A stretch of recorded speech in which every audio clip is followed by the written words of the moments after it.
फूल मारे सोची जे डर बड़ी लागत रे राजा भीतर से जुआ फूल मारे सोची जे डर बड़ी लागत रे।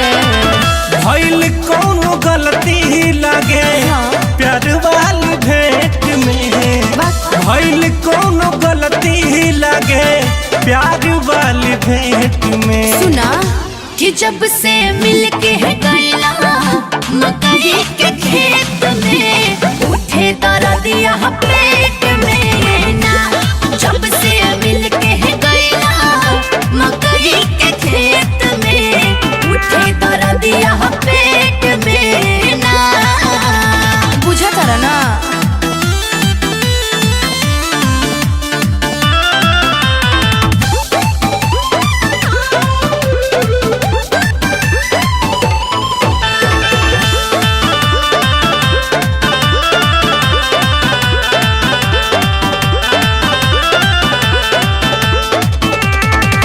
बथेले बदनिया डेग धई नहीं पाई पूछेली सहेलिया वो के बात का बताई।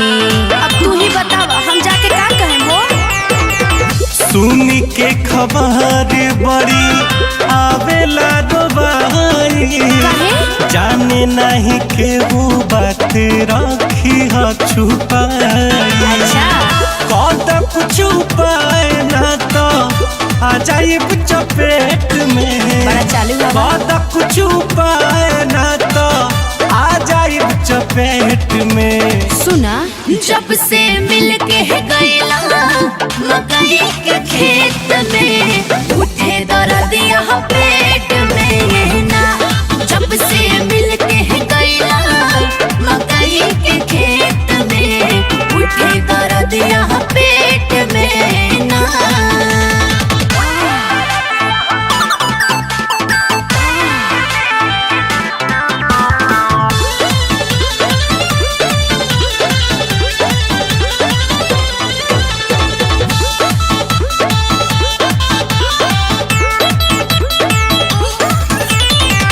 शक होई सबके नाही गईनी ससुरारे में ताना मारी गाँव मम्मी बनली कुंवारे में।